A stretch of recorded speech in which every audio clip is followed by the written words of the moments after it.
नमस्कार, मैं एडवोकेट प्रभात रंजन। मैं अपने YouTube channel easy legal tips पर आपका स्वागत करता हूं। अगर अभी तक आपने मेरे इस चैनल को सब्सक्राइब नहीं करा है तो कृपया सब्सक्राइब कर दें। आज हम चर्चा करेंगे कि एक दूसरी पत्नी के अपने पति की संपत्ति पर क्या अधिकार होता है।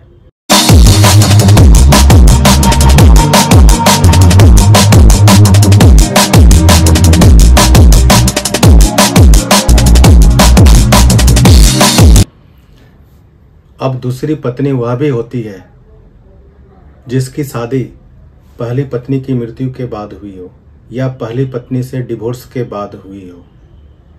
लेकिन यहाँ पर हम उस पत्नी की चर्चा कर रहे हैं जिसकी शादी पहली पत्नी के जीवित रहते हुए हुई हो।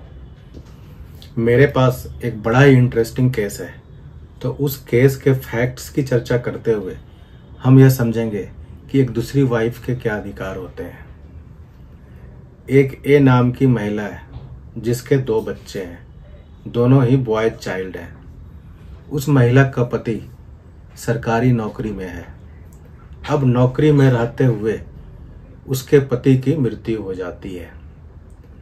वह महिला सरकारी दफ्तर में आवेदन देती है पेंशन के लिए और अदर बेनिफिट्स के लिए। तो सरकारी दफ्तर से जवाब आता है कि किसी एक और महिला ने भी उसके पति के बिहाफ क्लेम कर रखा है कि वो भी उसकी पत्नी है। और सरकारी दफ्तर वाले कहते हैं कि आप पहले कोर्ट से सक्सेशन सर्टिफिकेट लेकर आओ कि असल में पत्नी आप हो, तभी हम सारे बेनिफिट आपको दे सकते हैं। अब वो महिला मेरे पास आती है। मैं 372 इंडियन सक्सेशन एक्ट में सक्सेशन सर्टिफिकेट के लिए पिटीशन तैयार करता हूं और उस पिटीशन को दायर कर देता हूं। उस पिटीशन में वो दूसरी महिला जो कि जिसका नाम सी है उसकी एंट्री हो जाती है। वह अपना रिप्लाई फाइल करती है जिसमें वो कहती है कि बी नाम के व्यक्ति ने, जो कि ए का पति है, उसने मेरे से हिंदू रीति रिवाज से शादी करी है।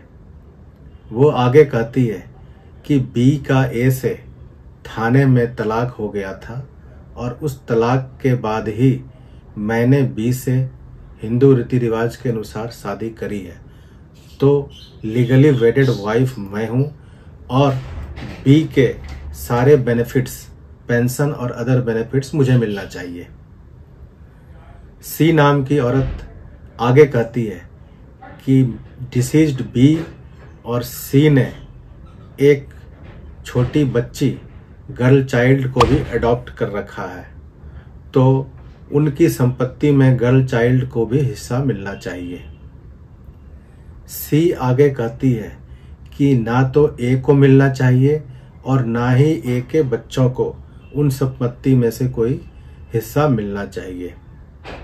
कोर्ट केस का मुकदमा अब एविडेंस की स्टेज पर आ जाता है। वकील साहब केस में फैक्ट्स ना होते हुए भी, काउज ऑफ एक्शन ना होते भी आपके मुकदमे में क्लेवर ड्राफ्टिंग से काउज ऑफ एक्शन ला देते हैं। लेकिन वह मुकदमा एविडेंस में क्रॉस एग्जामिनेशन की स्टेज पर आते ही धड़ाम से नीचे गिर जाता है।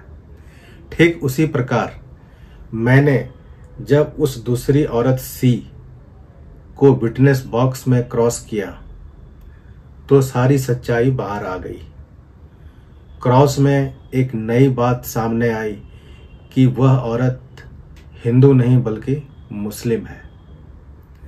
फिर यह भी सच्चाई आ गई कि उसकी एक मुस्लिम युवक से ऑलरेडी निकाह हो चुका है। आगे सच्चाई आई कि उसने जो है शादी से पहले हिंदू धर्म को स्वीकार नहीं किया। क्रॉस में वो कहती है, जब मैंने सवाल किया कि क्या जो आप कह रही हैं कि आपने शादी करी है, तो शादी से पहले आप हिंदू बनी थी, तो उसने मना कर दिया। वो कहती है कि मैं शादी के बाद हिंदू बन गई।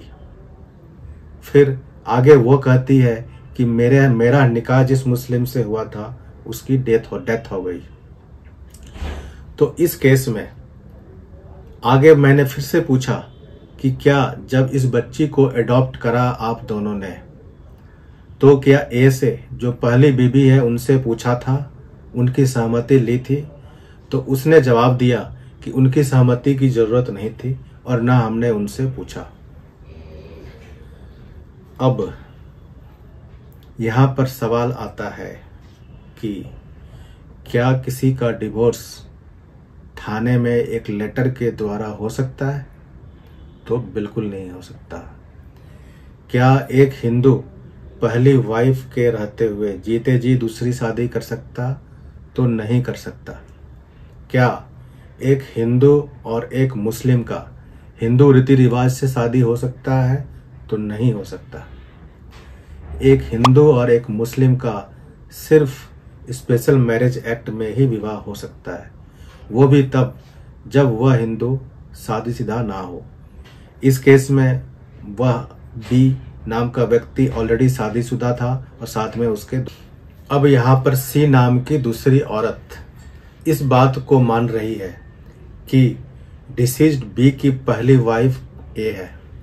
यह भी मान रही है कि ए का बी से कभी भी कोर्ट में तलाक नहीं हुआ।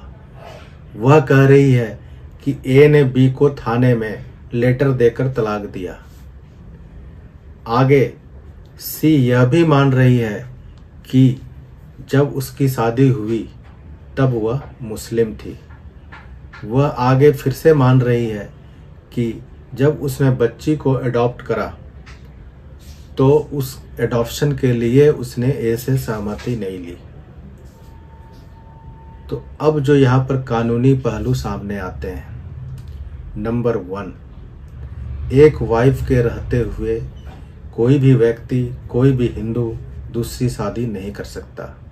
दूसरी शादी हमेशा अवैध होगी और दूसरी वाइफ को पति की संपत्ति में से कोई भी अधिकार नहीं होगा।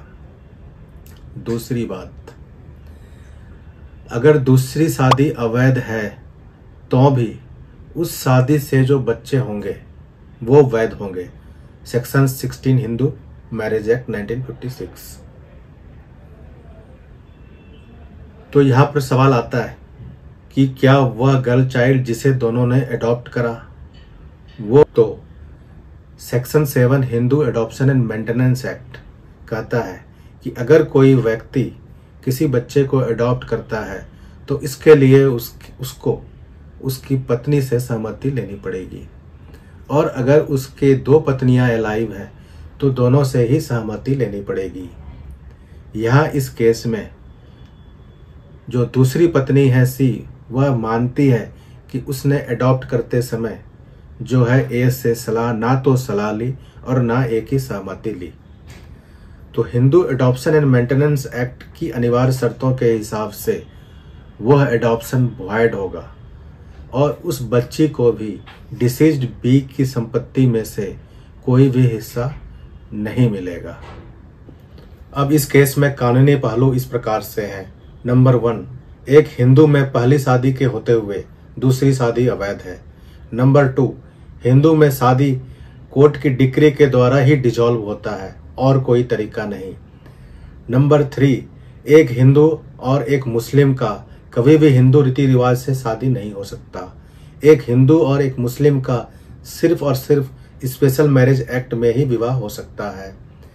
नंबर 4, अगर पति अडॉप्ट कर रहा है किसी बच्चे को तब पत्नी की सहमति लेना अनिवार्य है, और अगर उस समय 2 पत्नियां जीवित हैं तो दोनों की ही सहमति अनिवार्य है। अगर कोई अडॉप्शन बिना पत्नियों की सहमति के किया गया है तब वह अडॉप्शन वॉइड होगा। तब इस तरह से हमने देखा कि एक दूसरी वाइफ को पति की संपत्ति में से कोई अधिकार नहीं होता है, लेकिन अगर पति जीते जी अपनी स्वतः अर्जित संपत्ति वसीयत के द्वारा अपनी दूसरी वाइफ को दे देता है तब वह संपत्ति उसकी मृत्यु के बाद सिर्फ दूसरी वाइफ को ही मिलेगी। उसके लीगल हेयर को नहीं जाएगी। जो है केस फाइनल आर्गुमेंट की स्टेज पर है और उसके बाद जजमेंट पास होना है। अब देखते हैं इसमें जजमेंट में क्या आता है। तब तक के लिए धन्यवाद।